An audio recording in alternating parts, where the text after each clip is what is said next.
Quick question. What do you think is Georgia's most important natural resource? Trees? Soil? Maybe peaches? Those matter, but there's one that really stands out. Here are some hints.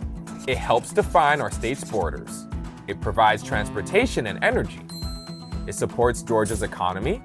It sustains communities. And it supplies something every living creature on Earth depends on. Think you know it? That resource is water. From Georgia's earliest settlements to today's modern economy, water has shaped where people live, the kind of work they do, and the growth of the state. Long before European arrival, indigenous people settled along Georgia's rivers, relying on them for travel, trade, and food. When the colony of Georgia was founded in 1732, two rivers helped define its boundaries: the Savannah River and the Altamaha River. The Savannah River separated Georgia from South Carolina. It was key for European settlers, merchants, and trade. That's because rivers functioned as highways.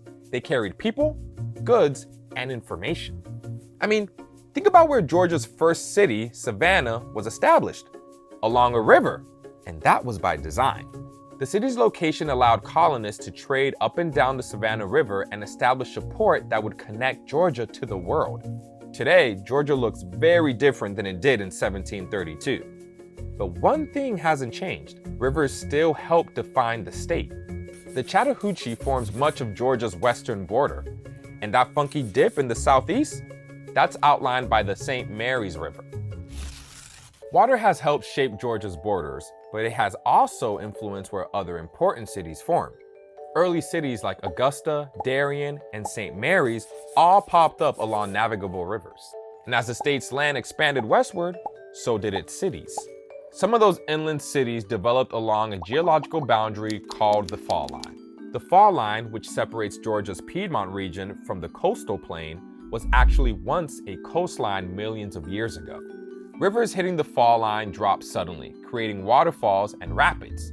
That made it the perfect spot for cities like Columbus, Macon, and Augusta, which used the rushing water to power mills and factories. This use of water for energy is called hydropower, and it's a type of renewable resource because it can be used over and over. Hydropower might sound modern, but it's been around for centuries. Long before electricity, people used flowing water to power mills that ground grain and operated simple machinery. By the late 1800s and early 1900s, Georgia's rivers were hard at work. Instead of old-fashioned water wheels, dams and turbines transformed rushing water into electricity. They powered textile mills and fueled the state's growing industry. Today, hydroelectric dams continue that legacy, using the same flowing water to keep homes, schools, and businesses powered across the state. But just as water could strengthen Georgia's economy, it could also weaken it. During the Civil War, the Union blockade cut off many Confederate ports, preventing Georgia from exporting goods and importing supplies. By controlling essential waterways, the Union weakened Georgia's economy and the Confederacy's war efforts. Again and again, water has shaped Georgia's success and its struggles. Because we all need water to live, travel, and work, keeping it clean and available is super important. That's where conservation comes in. Conservation means taking care of natural resources like water so there's enough for everyone. It also involves protecting ecosystems, or the communities of plants, animals, and other living things that depend on it. Take the Chattahoochee River, for example. It's one of Georgia's most important water systems. It starts in the Blue Ridge Mountains, gathers water from creeks and streams, and carries that water south. This water doesn't just stay in Georgia. Communities in Florida even rely on it, and eventually some of it spills into the Atlantic Ocean. With so many people, industries, and ecosystems relying on water, caring for it is a shared responsibility. This is known as stewardship. Some people turn stewardship into a career. Environmental engineers design technical solutions to nature's challenges. Rangers work in parks, helping maintain wildlife and natural resources. And environmental lawyers help protect the planet by making sure people and companies observe environmentally safe laws. Georgia's water is cleaner today thanks to these laws and protections, but it wasn't always this way. Before the 1960s, most sewage entered rivers untreated. Drinking water quality was unregulated, and toxic chemicals were often dumped into waterways. Yeah, it was as gross as it sounds. Over time, stronger regulations created better protections and cleaner water. But there's a role for all of us in caring for our water. So what can you do? Protecting Georgia's water doesn't always require special equipment or a degree in science.